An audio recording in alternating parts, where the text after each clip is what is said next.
Christian parenting.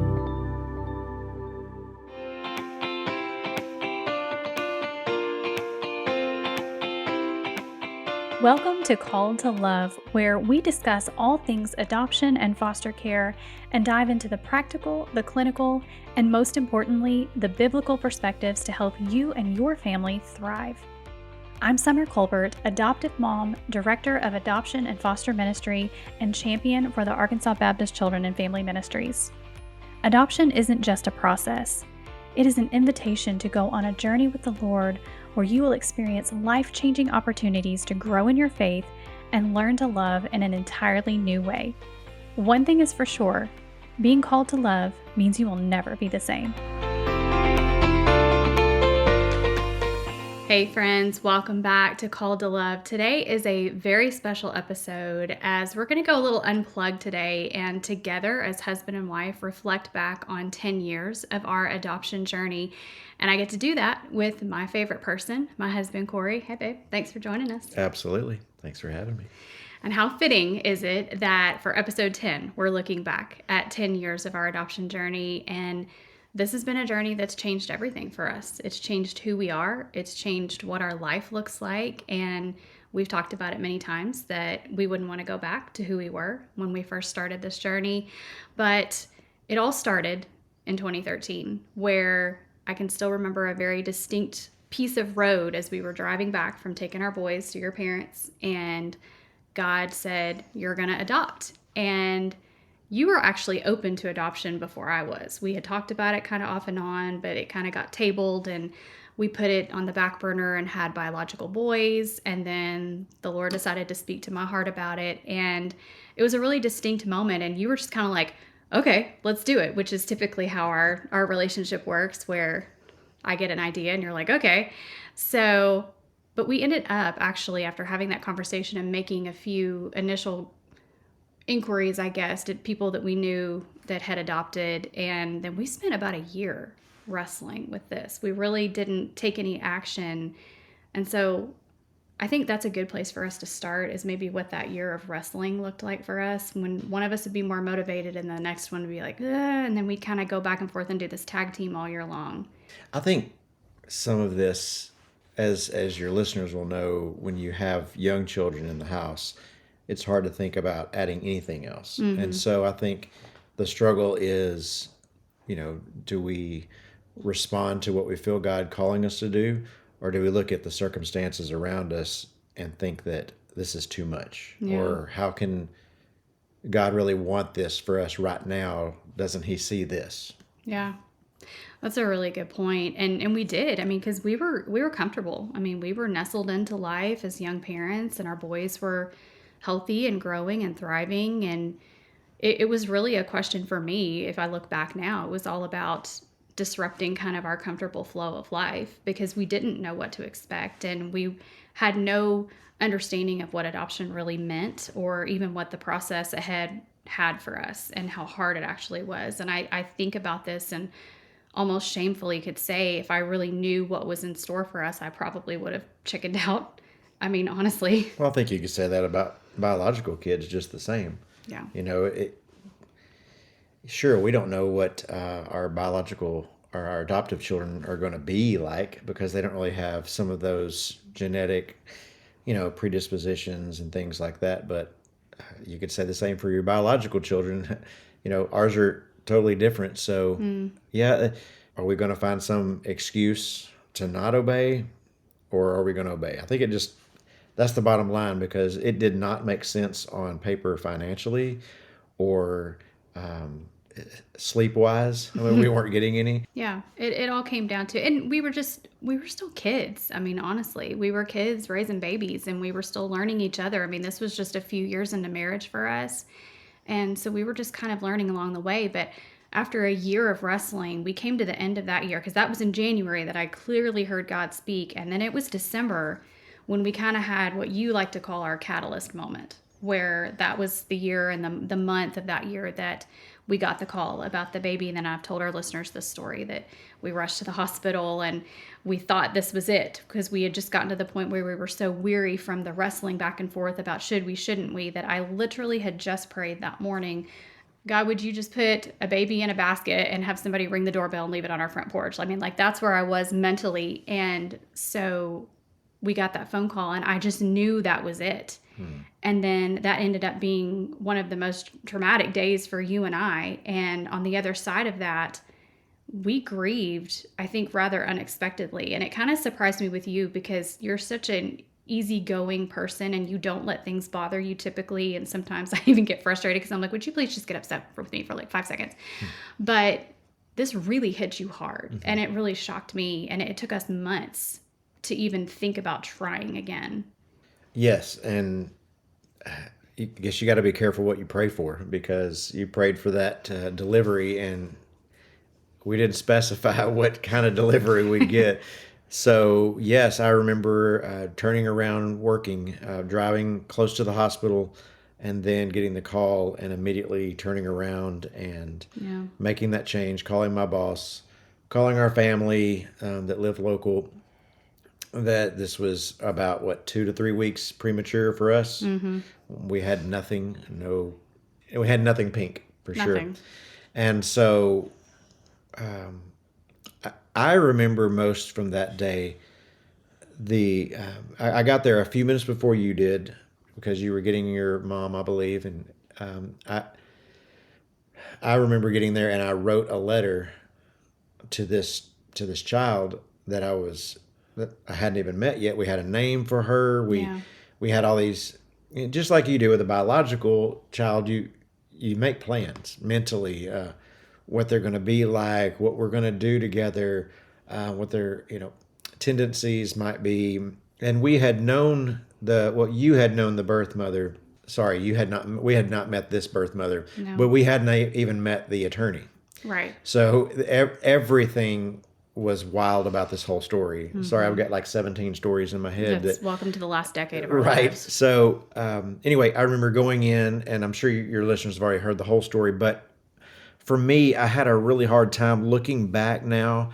I can see that God was trying to tell me that this was not going to be your child. I remember looking at the child, and of course, anybody who has a calling, I feel, to take care of children or people in general, are going to look on a new child as I will help that child. Like Yeah. I'm not going to turn that child away, but I will tell you that I personally just looked at her and did not feel like she was ours. Yeah. I remember telling God, if she's ours, I'm going to love her, but I just didn't feel it. So Yeah.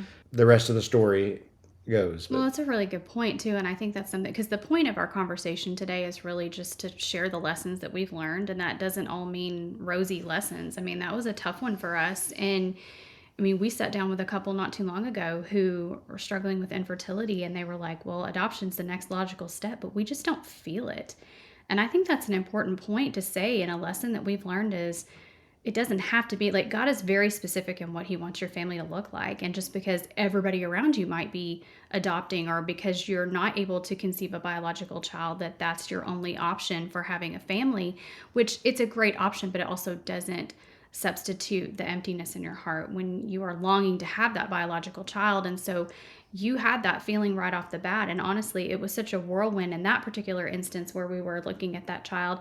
And I think I too can look back now and honestly say that I felt the same way when I looked at her. Like there was just something there. Like when our child that God did bring into our family through adoption, when we met her, I mean, we knew there was just an understanding in our hearts. I think that was our child, but this child was not. And then it ended up totally being the Lord's protection that this child did not come home with us in 2013, because 2 other families had paid attorneys to complete this adoption for this child, and we had no knowledge of it. I mean, we were smack in the middle of trafficking and federal fraud, and we had no idea. Welcome to adoption. Welcome to adoption. And so that's not something that we share or haven't really shared publicly up until this point, but we later found that out weeks later. But on the other side of that, I remember we had family coming in with this, attitude of excitement and celebration. And at this point, I mean, we were just in shock because the child was taken and we were hiding from a violent relative, and we knew that this ultimately was not going to successfully be an adoption for us. And so we had to deal with that. And our families were so good and they were so supportive at that point. They took our boys and allowed us just some time. And I remember we went and had lunch and we sat down in a McAllister's and we just kind of stared for a while in shock. Wasn't a lot there. No. I think that going back to the purpose of this talk, I would say one of the major points that we learned through this was God's going to find a way to clarify His will for your life, and if that is through what we perceive as, ripping a child away from us, Right. That we thought was everything was going so smoothly up until that point, and then it's almost like He just I don't want to put it on the category of Isaac on the altar here, but it took us being obedient and then Him saying, nope, that's not what I wanted for you. Yeah. Does that make sense? Yeah. And so when you get punched in the gut like that, it either fires you up to continue the battle or you retreat. And I feel like that was the catalyst for us to. Now we had to catch our breath. We did. And then after that, I think that was what really solidified the calling for us. Definitely. And I mean, just personally, and we all grieve in different ways. And my grief came out as anger towards the Lord. I mean, I'm just going to be totally honest. I think it's helpful for people to know and understand that. And I mean, you can speak to how you went through that grieving process. But for me, I was like, Lord, I literally had just prayed, and here's this baby that fell in our laps the very next day, and then you rip her away from us. And so I was, again, not mature in my faith at the time, I think. And so I just automatically blamed God because the scenario that I had created in my mind of how this was going to go didn't happen. And so therefore it was God's fault. But we later found out that it actually was His protection over our very lives because of what was the circumstances surrounding that particular child and that particular family. And so when it finally came time for us, we took about 6 months really to heal. And we didn't talk about it just a whole lot. We waited until probably June of that following year of 2014 when we started having the conversation and we made the decision to move forward with a private attorney adoption. But the day that the call came to actually be matched with our daughter's birth mother, I was scared to death to come to you because I still felt like you had hesitancy to say yes because of what we'd gone through. And so fortunately, by the grace of God, you did. But you want to talk about what your grieving process looked like over those 6 months? I think some of the ways that I deal with it is I don't deal with it.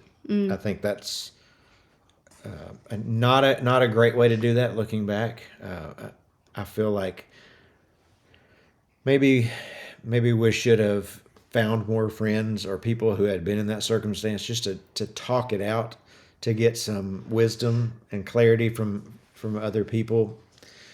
It hurt me really bad, so much that I didn't see it happen. I didn't see it coming, like you said. I didn't see those emotions coming. Yeah. It just, I mean, we just felt like that was our calling. Yeah, that was it. Yeah. And that was our calling. That just wasn't our child. And That's a great point. The other thing we had to deal with along the way is walking our biological children through this process. Yeah.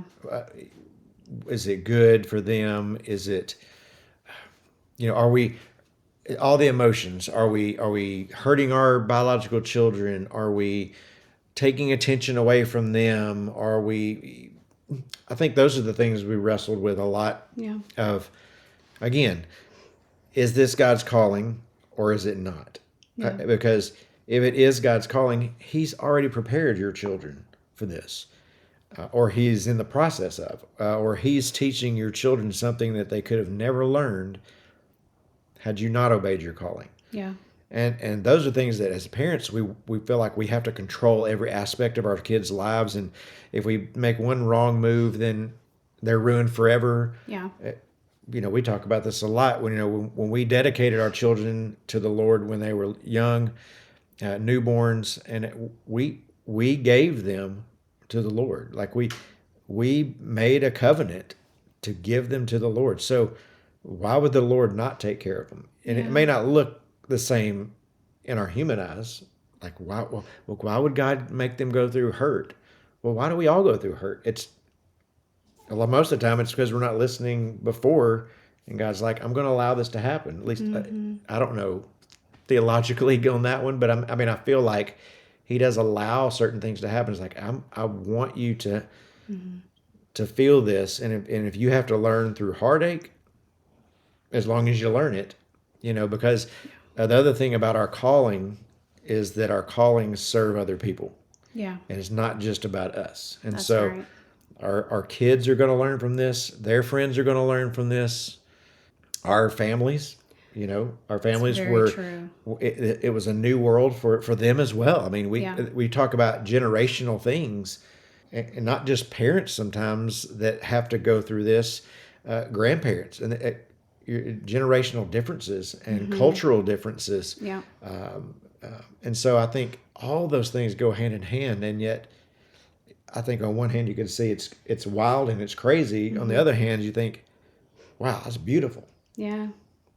It's amazing. And that's where we go back to it's changed everything. I mean, adoption truly does change everything. And we did. We struggled with that. We struggled with how many times we had to tell our kids, never mind, you don't have a sibling coming, because we truly, every time we started a process, we felt like God was leading us to do that. And then we had disappointment on the other side of it because we were working towards an expectation and a result. And I think that's only logical. If you think, hey, we're starting an adoption process, you just automatically assume that there's going to be a child on the other side of that. But what we learned time and time again, 9 times over, that was not always going to be the case for us, that God actually was not choosing to add more children to our home, but He was actually birthing a ministry, and why you and I are sitting here right now and why our family looks the way that it does. But to your point, we dealt with a lot. And I still, quite frankly, to this day, don't understand why I felt like we navigated this so much in the dark. Like, I feel like there are more resources now. There's an abundance of books and Instagram accounts and different things that you can follow to at least feel like you're not the only one. But at the time when we were going through all this, I felt alone. Like, we felt alone. Mm-hmm. And we knew of other people and we would ask questions, but it was very surface level, and it wasn't in the trenches of what we were actually going through, the disappointment, the hurt, the grief, and all of that, plus the concern for our boys at the time. But I'll never forget when we were, gosh, I don't know how many processes in at this point. It's only been a few years ago, when our middle son, who's now 12, we were telling him about a particular child overseas who, I think our agency had contacted us about.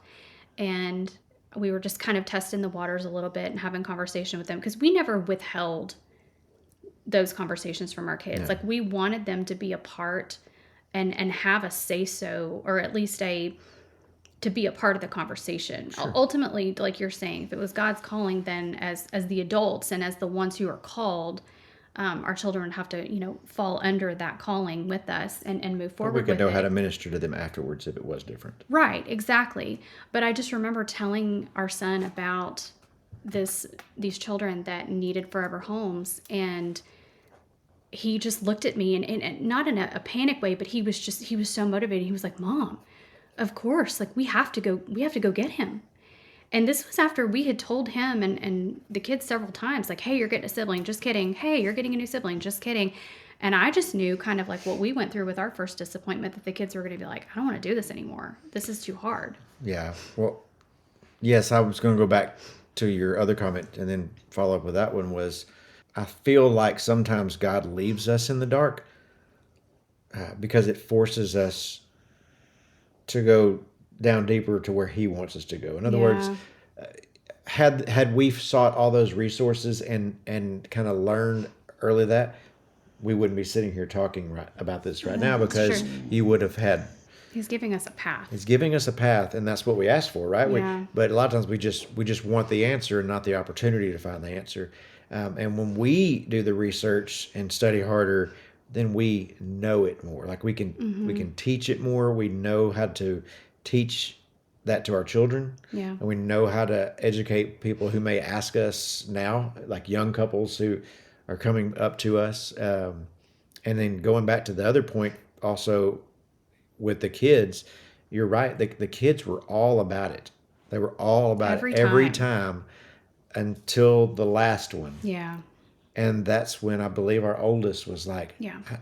I just, I don't know that I feel that right now. Yeah, he was struggling with it. He was struggling, and that was a sign to us because that was changed. I mean, these boys and these age were advocates for adoption. I mean, they loved it, and that was something that I guess I didn't really even realize then. I'm thinking about it now, but um, you Well, know, we were also partnering with, I think, learning as parents because he's more of our people pleaser kid, and so we were at that time we had been so laser focused, and I'll speak even more so for myself. I had been so laser focused on because we moved from like one process to the next to the next to the next. There was very little breathing room in between all of those processes. And in the midst of all of that, we've got 3 kids in our home because we haven't even gotten to the point where actually our daughter joined our family, which was our second process out of the 9. But we're raising kids in the midst of all of this. And so I think that was when I know for me, and we talked about this, I had that aha moment of, hey, we need to really hone in on this particular kid and affirm to him, you have a voice and your voice matters in this family. And, now that he's a teenager and growing into adulthood and all of that, I feel like when we had that moment, like that was a mercy from the Lord that he kind of got my attention and got our attention with that, because I don't want him or any of our kids to get lost in the midst of my driven nature, because that's the other thing that I think is a big lesson for me is how driven I was just to get a result. So I buried myself in our processes, in the paperwork, sometimes to the neglect of you and the kids, if I'm being honest. And that is, looking back now, something that I wish I would have had more balance.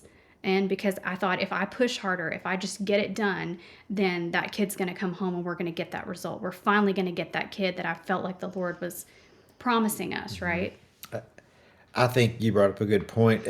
My interpretation of that is sometimes we try to take ownership of God's calling for us. Like, He wants you to adopt. Well, I'm going to drop everything because that's what the Lord said to do, and I'm going to just. Well, we already had a calling of our family. That's right. We We still already had to have live a life. responsibilities, and that they are part of our calling too. So we That's can't right. neglect our children, in my opinion, uh, to do this other calling. I mean, it's even if you were called to do missions overseas, our kids would come with us, Right. right? So you're not abandoning your family to take a calling. That's a great point. And yeah, it is, when God calls, it affects everybody. And that goes back to what you were saying a minute ago about even our parents, because we struggled in the beginning with, your parents were, I mean, they weren't very excited. And I don't say that to throw them under the bus. I think they were shocked, and they are extremely some of the most practical, responsible people that I've ever met. Financially responsible, just morally responsible. In every way, your parents are so responsible. And there is this element to adoption of kind of chucking responsibility out of the wind in their mindset, I think. And in a lot of people's mindset, it's like, wait a minute, what about all the uncertainties? Wait a minute, what about the costs? Wait a minute, what about how this is going to affect your kids and your life and your, whatever that looks like.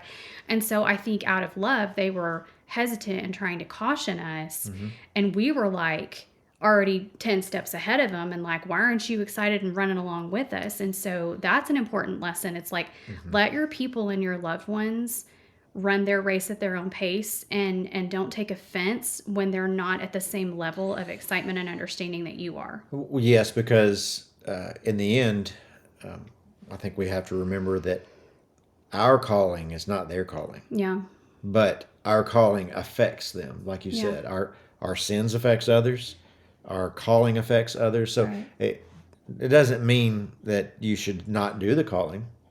You still should, but there are ways to handle that and lovingly approach, or give, like you said, give them time to run the race at their pace, because even your grandmother was really hesitant, but the instant she held our daughter, Oh, yeah.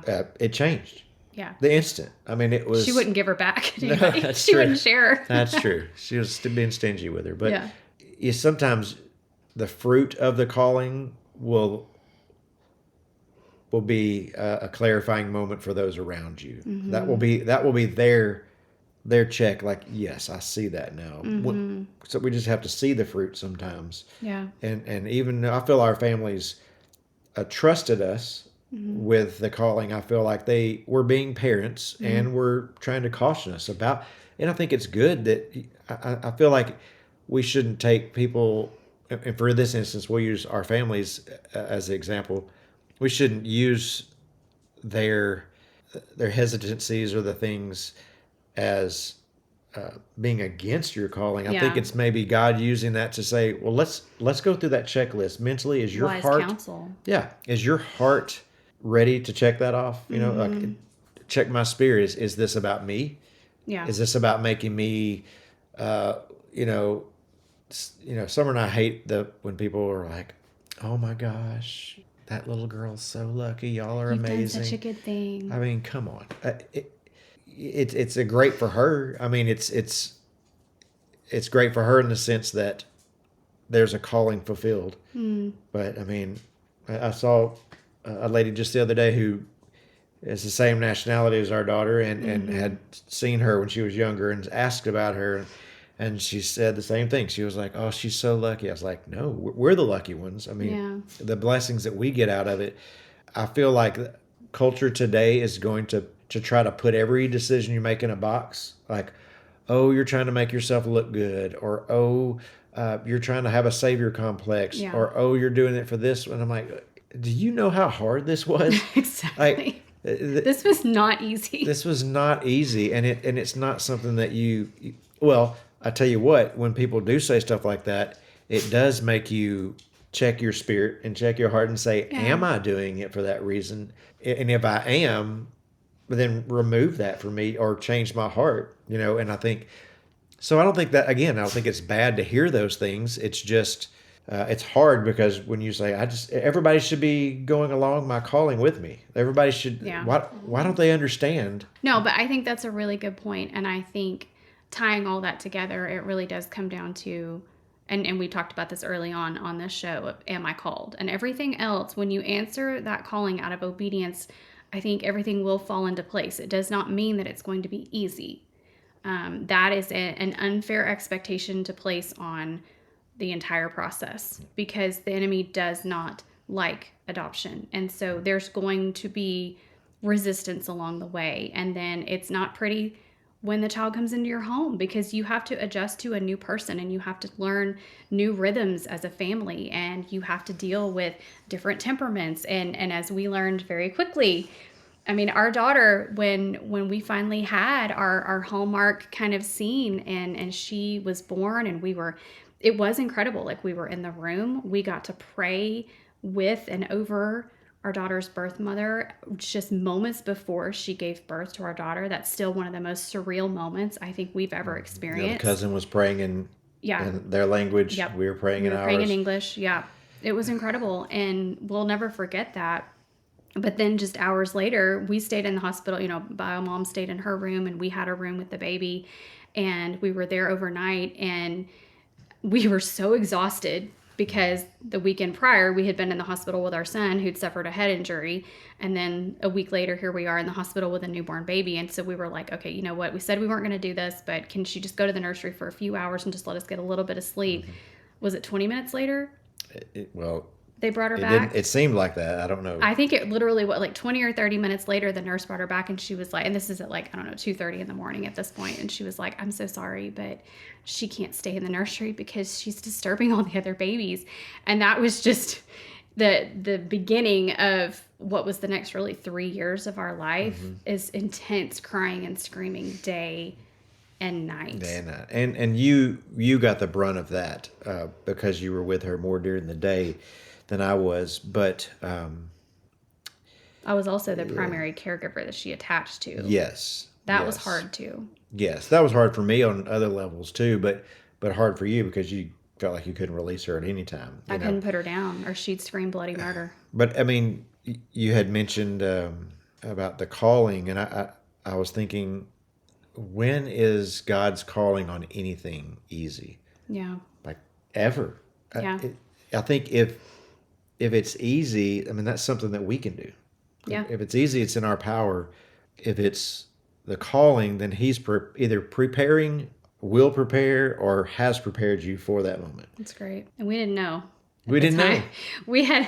There was a lot of work he had to do on all of us. And, going back to what you talked about, people just affirming the calling or being like, oh, that's so beautiful, or she's so lucky, and that kind of a thing. But really, I use the term beautifully wrecked so much of the time, because it wrecked, I'll speak for myself, it wrecked my flesh in ways that I did not realize that I needed, because it just revealed a whole new level of like selfishness for me, and a dependence on myself, and a control tendency, and a perfectionistic mindset. Like all of these things, by bringing our child into our home, the Lord used her to wreck me of those one by one. And it was a brutal wreckage for years, and still is at times. Well, it's an exposure. God's calling exposes our flesh, our fleshly desires. Yeah. Right. And so, I mean, you can go back to all the other stages. We've talked about this before too. You can go back to, well, say from an outside perspective,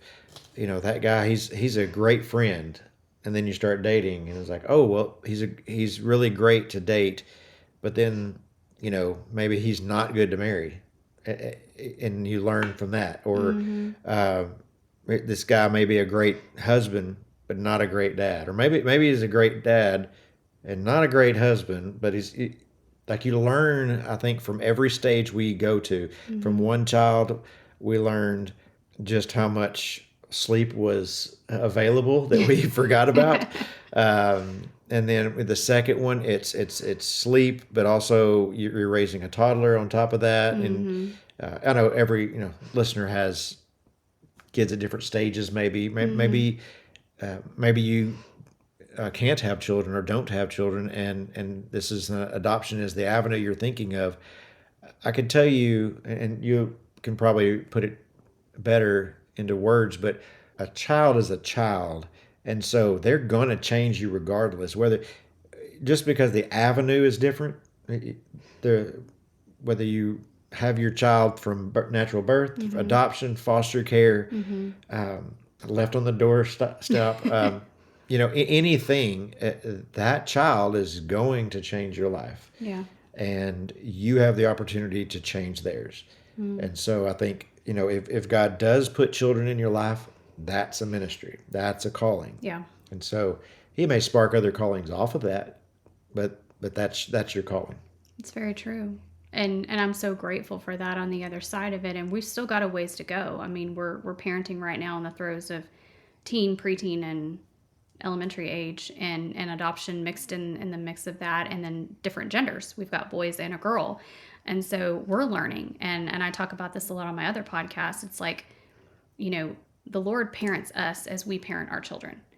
And something that I really struggled with early on was this idea of beating myself up for things that I didn't know until I knew them. And then I was mad that I didn't know them, and mad at the mistakes that I made. And I really have to be careful not to get caught up in that trap, because it is a trap, because it's said and done, and our kids are fine.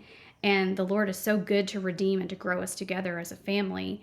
And we learn along the way, and we learn to become students of our children and what their needs are. I mean, we parent our firstborn son completely different than we parent our adopted daughter, but yet we parent them the same in different ways in terms of structure and discipline, and a unified presence as mom and dad with that child. We do that all the same. Now, we've had to learn different ways. For example, with our daughter, she needs a lot of emotional co-regulation.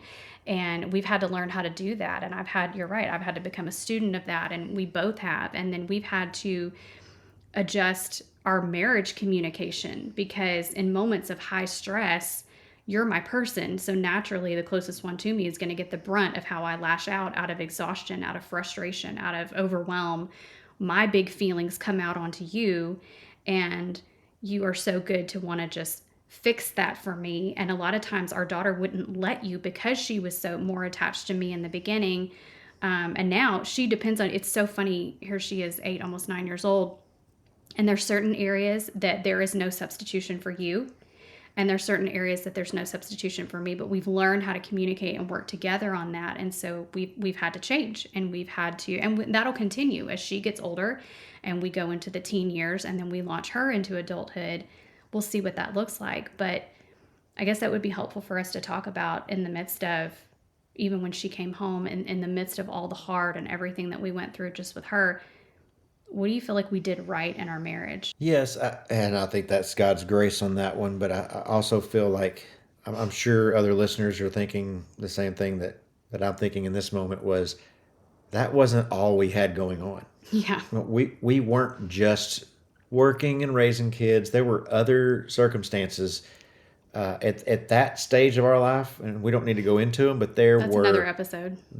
multiple other side, I don't want to say distractions, but they were big deals unto themselves. And Yeah. so now God threw a calling in our minds like, why would you call this now out of all things? Um, and I think that was back at one of the weaker times in our marriages. It was probably our biggest trial to Yeah. date in almost 20 years of marriage because my parents had unexpectedly had to move in with us. Our son had a massive head injury. We brought our daughter into our family through adoption, and we joined a church plant team. And we had a rental house And we had a that rental property had awful, with psycho tenants, one after the other. yes. So There was a lot of life going on, and that was really stressful. So apparently we will talk about them today. Okay. So there you have it. Hey, your show. Minus the so, details. Minus the details. To say that doesn't stop God's calling. He made a way through all those. If we look back now, looking back, he systematically changed every one of those scenarios because we don't have those scenarios right now. Yeah. You know, and so I feel like again, you say yes in obedience, and you do it with as best of a cheerful heart as you can, and you will see the fruits of all that. The things that he is wanting to, because every one of those other situations we learned from those too. We did. Learned a lot. Yeah. It was a big learning season for us. It was. And with that, I think as hard as it was, and I think you're right, I think it was a weaker time in our marriage and maybe the weakest because we were so occupied with so many things. But the one thing I will say is that we never gave up on each other. No. We never gave up on our commitment to one another, to show up for one another. And that was really hard sometimes because we walked through a season of hurt, in the midst of all of that. It was a really, really challenging season, but we did keep showing up and God was faithful. And the other thing that I will say about that is that we learned on the other side of this, and when we kind of came out of that really dark season, our families were praying fervently for us because they could see what we were walking through and how hard it was. And that was a time where we were so buried in all of it that I think had they said something that we probably wouldn't have received it. So they prayed. And that made a tremendous difference in, never underestimate the power of prayer. Absolutely. And how that influenced us. We have such a good relationship with your parents and my parents. Yeah. They have a good relationship. I'm very thankful looking back. I mean, it's hard when you're going through it and your head's down and you're pushing through that. Yeah. And then when you look up, when you are able to take a breath, you're like, look what God did. Look what he allowed. Yeah, it was hard, but I won't go through that again because of the lesson I learned here. Right. And now I know what to teach my children. That's the other thing. Sometimes we go through hard things because we don't know what our kids are going to go through later on in life, or our family, or some friends that we've just met with, like you talked about. These, God doesn't waste hurt. I've heard that before. Yeah. God doesn't waste pain. God doesn't waste. He doesn't waste the emotions that we feel. But And ministry is born out of that. absolutely, Most definitely.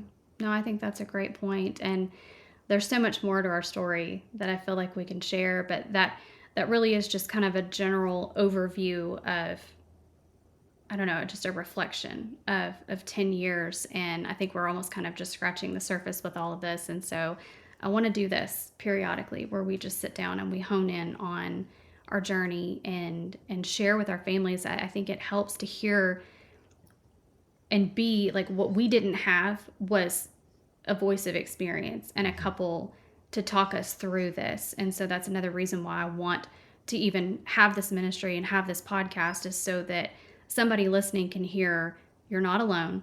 You're not crazy. It's okay to say this is hard. stand firm in your calling, learn the lessons along the way, trust the Lord and his sovereignty and how he's going to build your family, trust the Lord to sustain you when the seasons are dark and hard, and keep going when he's called you to love. Yes. And he's not trying to sell you anything.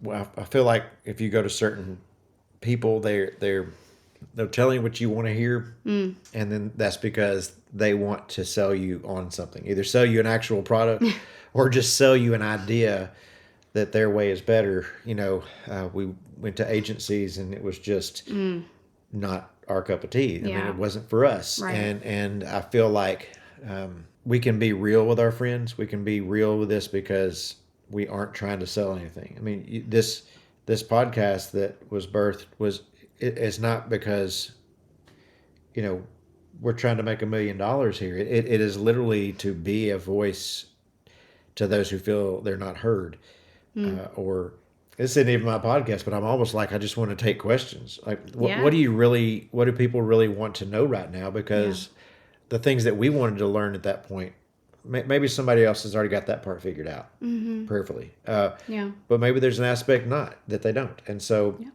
I'm really proud of you. I think you're amazing, and she is. I'm really thankful that you are obeying God's calling to do something like this, because that's, again, it's all about, do we say yes to God's calling or not?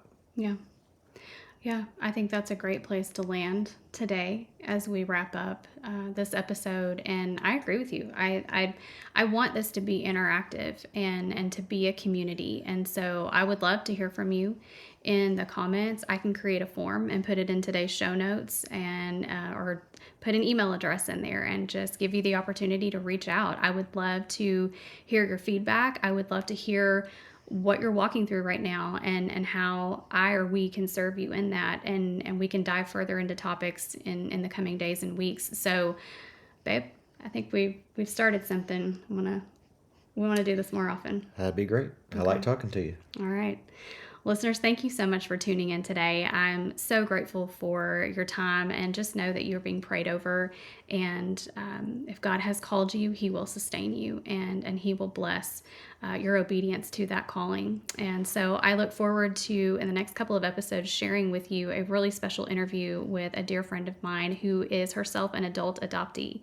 And she has a beautiful story that I'm looking forward to her being able to share with you. And so look forward to that over the next few episodes. And don't hesitate to go to the show notes and send me a comment, or send me an email with your questions and your feedback. And I would love to continue to serve you in that. So thank you so much for listening today.